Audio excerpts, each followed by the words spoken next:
Beggar Prince, the story of Wheedle and his gifts from the Daedric Lord Namira.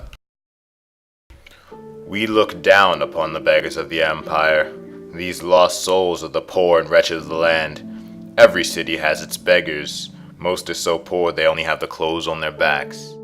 They eat the scraps the rest of us throw out. We toss them a coin so that we don't have to think too long about their plight. Imagine my surprise when I heard the tale of the Beggar Prince. I could not imagine what a prince of beggars would be. Here is a tale I heard. It takes place in the First Age, when gods walked like men, and Daedra stalking the wilderness with impunity. It is a time before they were all confined to oblivion. There once was a man named Wheedle, or maybe it was a woman. The story goes to great lengths to avoid declaring Wheedle's gender. Wheedle was the 13th child of a king in Valenwood. As such, Wheedle was in no position to take the throne or even inherit much property or wealth. Wheedle had left the palace to find independent fortune and glory. After many days of endless forests, roads, and tiny villages, Wheedle came upon 3 men surrounding a beggar. The beggar was swaddled in rags from head to toe. No portion of the vagabond's body was visible. The men were intent on slaying the beggar. With a cry of rage and indignation, Wheedle charged the men with sword drawn.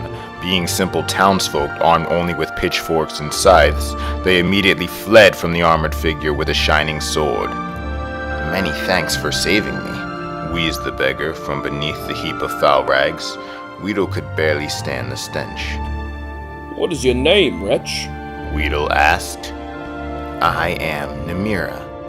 Unlike the townsfolk, Wheedle was well learned. That name meant nothing to them, but to Wheedle it was an opportunity. "You're the Daedric Lord?" Wheedle exclaimed. "Why did you allow those men to harass you? You could have slain them all with a whisper." "I am pleased you recognize me," Namira rasped. "I am frequently reviled by townsfolk.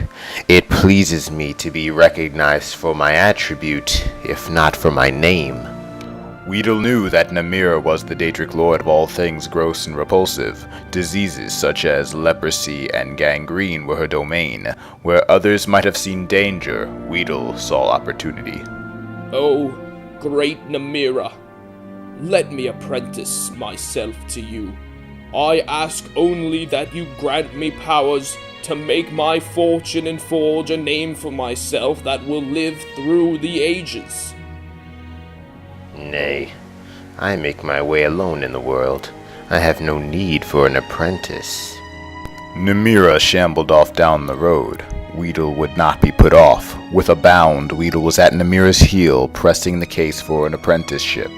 For 33 days and nights, Wheedle kept up the debate. Namira said nothing, but Wheedle's voice was ceaseless. Finally, on the 33rd day, Wheedle was too hoarse to talk. Namira looked back on the suddenly silent figure. Wheedle knelt in the mud at her feet, open hands raised in supplication. "It would seem you have completed your apprenticeship to me after all," Namira declared. "I shall grant your request." Wheedle was overjoyed. "I grant you the power of disease. You may choose to be afflicted with any disease you choose, changing them at will, so long as it has visible symptoms. However, you must always bear at least one. I grant you the power of pity. You may evoke pity in anyone that sees you. Finally, I grant you the power of disregard. You may cause others to disregard your presence." Wheedle was aghast. These were not boons from which a fortune could be made.